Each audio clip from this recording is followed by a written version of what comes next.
સતત જે ઘટનાઓ બની રહી છે, ખાસ કરીને અમરેલીની વાત કરી કે અમરેલીની જ્યારથી ઘટના બની ત્યારથી તમે સતત એના વિશે બોલી રહ્યા છો, અવાજ ઉઠાવી રહ્યા છો. એના પરિવાર સાથે તમે મળ્યા હતા, એમના પરિવારજનો અને સમાજ ભેગો થઈને આવેદનપત્રો આપ્યા હતા, આત્મવિલોપનની ચીમકીના બધી જ ઉચ્ચારી હતી.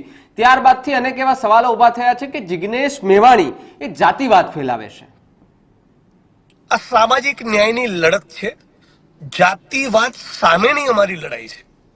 દલિતો, આદિવાસીઓ તો જાતિ વ્યવસ્થાના વિક્ટીમ છે, જાતિ વ્યવસ્થાના શિકાર છે.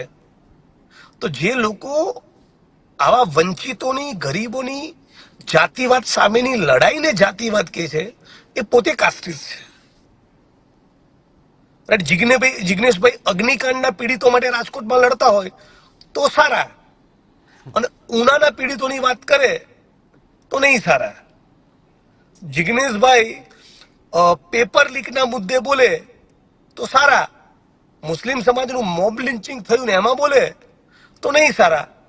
આઈ એમ સોરી, હું ઉના કાંડમાં પણ બોલીશ, એક્ઝામનું પેપર લીક થશે તો પણ બોલીશ, મુસ્લિમ આદિવાસીનું મોબ લિન્ચિંગ થશે તો પણ બોલીશ, અને 72,000 કરોડનું ડ્રગ્સ ગુજરાતના કોસ્ટ લાઇન પરથી પકડાશે તો પણ બોલીશ. હું પીડિતની જાતિ અને ધર્મ જોતો નથી. એ જ પ્રમાણે હું આરોપીની જાતિ અને ધર્મનો પણ ઉલ્લેખ નથી કરતો. અમરેલીમાં કયા સમાજના લોકોએ દલિતોને માર્યા એમની જ્ઞાતિનો મેં મારા એક પણ સ્પીચમાં, એક પણ ટ્વીટમાં, એક પણ મીડિયા ઇન્ટરેક્શનમાં ઉલ્લેખ કર્યો ના. પાટણમાં દલિતોને કોને માર્યા એમના જાતિ અને ધર્મને ઉલ્લેખ કર્યો ના. ઉનાકાંડમાં દલિતોને કોને મારેલા મેં એમના જાતિ અને ધર્મનો ઉલ્લેખ કર્યો તો ના.